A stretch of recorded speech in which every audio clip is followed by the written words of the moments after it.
Hi everyone, konnichiwa, it's Ryu from Japan, and today I'm gonna be doing a reaction video to where the high school exchange students from 1956 debate on prejudice are right now. So it's a video about where they are right now, so I'm really curious to check this out, so please enjoy watching this video. Let's play. These 1950s kids are going viral in 2021. With 7 million views and counting, they have spawned 7 million views. I think we white women have an inferiority complex. The Eastern women and the Negro women have a sort of reputation I'm for being really so curious beautiful. about where they I'm are a right little now, jealous if of they're them. still I alive. guess you just envy us colored people. Classic, bougie, ratchet, sassy, moody, nasty, hacking, stupid.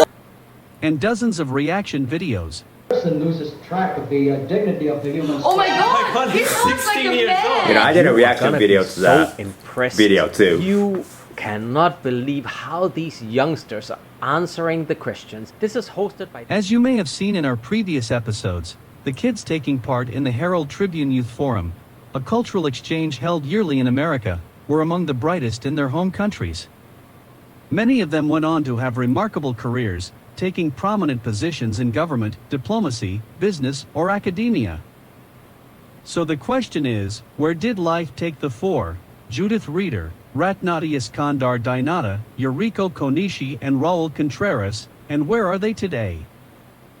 The Indonesian what, girl, like 60 Ratnati, years ago? came 60, across as shy and innocent, 70, 60 and not years ago? entirely 60 confident years ago. speaking in English. 65 years ago. Indonesia was formerly a Dutch colony, so opportunities for a girl at that time to learn English would have been very limited.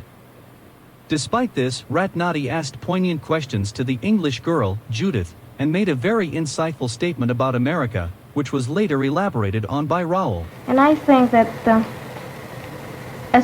since all Americans claim and emphasize that America is the most democratic country in the world, and as long as segregation exists, I don't think it's a democratic.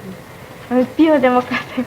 Well, Ratnati was actually the daughter of an Indonesian national hero, Otto Iskandar Dinata, Oh. whose image even appeared on the country's currency. Really? Tragically, he was murdered when Ratnati was a young girl. Oh. His activities in decolonization and the establishment of an independent Indonesia certainly would have influenced her deeply. But you think that we were butting in and taking away your opportunities? Well, yes, I think so. I'll give an example about the Dutch, that we didn't get a chance to be educated, for example. That was when the Dutch were there. Yeah. Although no images of Ratnati later in life could be found, her granddaughter commented about how smart and accomplished her grandma became. According to her, Ratnati went on to YouTube major in comment. literature at an Indonesian university and received another degree from a university in France. She married a diplomat and lived in several different countries. Sadly, she passed away many years ago, but the memory of her endures. Oh. Judith Reeder often found herself on the defensive against the three Asian participants, such as when she naively tried to justify colonialism as something that intended to help other countries.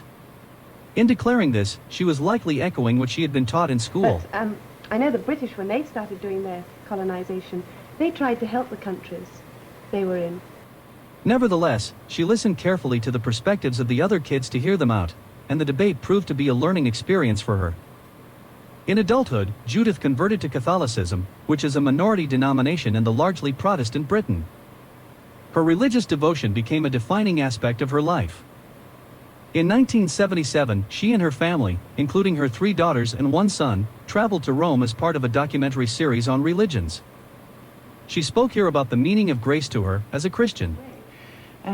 Being a Christian should help you, to grow, to reach your full potential. That's her? I don't know. Grace is so hard to explain. You've got to allow yourself, you've got to accept Oh yeah, it is her. that what happens to you. It is a method of growth towards God. But that's not always easy to accept. If terrible things happen to you, then the natural reaction perhaps is to close up and say, oh, I deny that. I don't want that to happen to me. It's a nasty negative thing and I don't accept it. When sometimes it may be precisely that negative thing which is the way grace is working within you. Today, Judith is in her 80s and still an active member in her church. The cute Japanese girl, Yuriko Konishi, charmed audiences with her Cute delicate Japanese nature. girl. She talked about how Japan was slowly changing away from a patriarchal society where women were subservient to men to one that was more No. equal. Before the war, there was no democracy, and women belonged to men, and men controlled women in everything, and How about men now? had first opportunity to everything. Even getting out of the door, women had to open the door first, and men passed first. And in the It is therefore fitting that Yuriko later became professor of sociology and a prominent influence on gender studies in Japan. She has served as the representative of Japan to the UN Commission on the Status of Women and was president of the Women's Affairs Council of Tokyo. Oh. She is the author of many publications and articles on contemporary family issues, the role of women in society, and on women's empowerment and development. She is active to this day and can be heard speaking here at a conference about women's rights. That's Buenos her. dias. That's all I can say. I would like to congratulate W20 Argentina for their successful leadership to She still arrive speaks at a English. consensus on W20 Argentina communique after long hour discussions of yesterday and also this morning.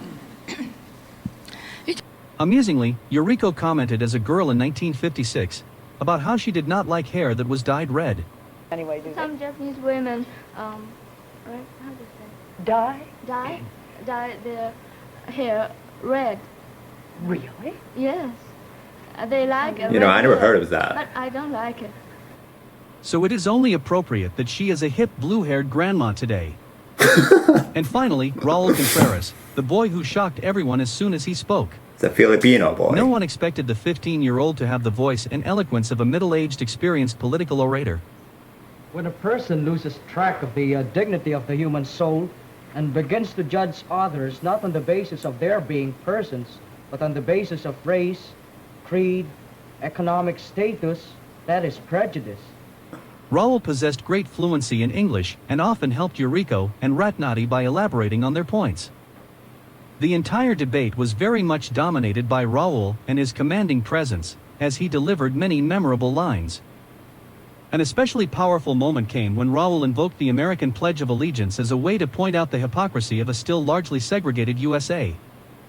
Americans watching at the time must have been stunned to see this young Asian boy recite back to them the words they knew so well.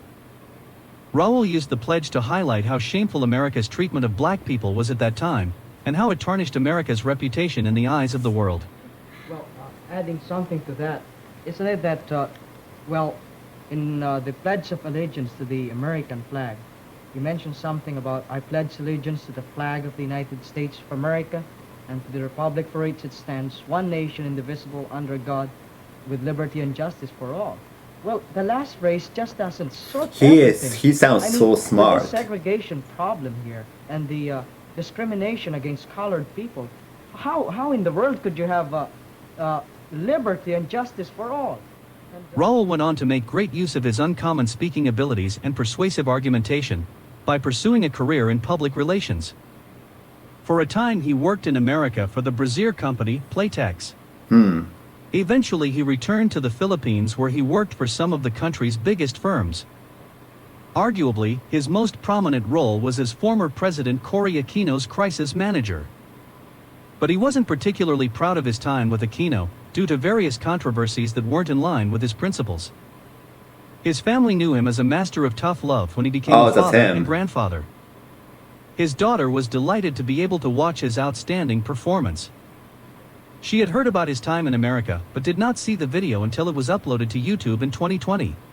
Oh. Sadly, Raul died in 2012 at the age of 72, due to complications from lupus.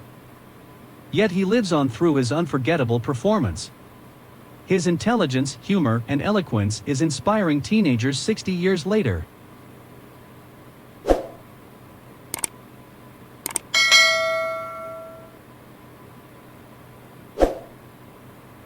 Alright, so that was a video of where the high school exchange students in 1956 were, and I'm really surprised to see that video, and I really like that video, and really only the Japanese girl Yuriko and the European girl is only alive, and unfortunately Raul and the Indonesian girl's dead now, but all the message that they said in the past is still true and alive today, and I'm really happy as Japanese to see somebody like Yuriko who was like able to speak English and like express her opinions in 1956.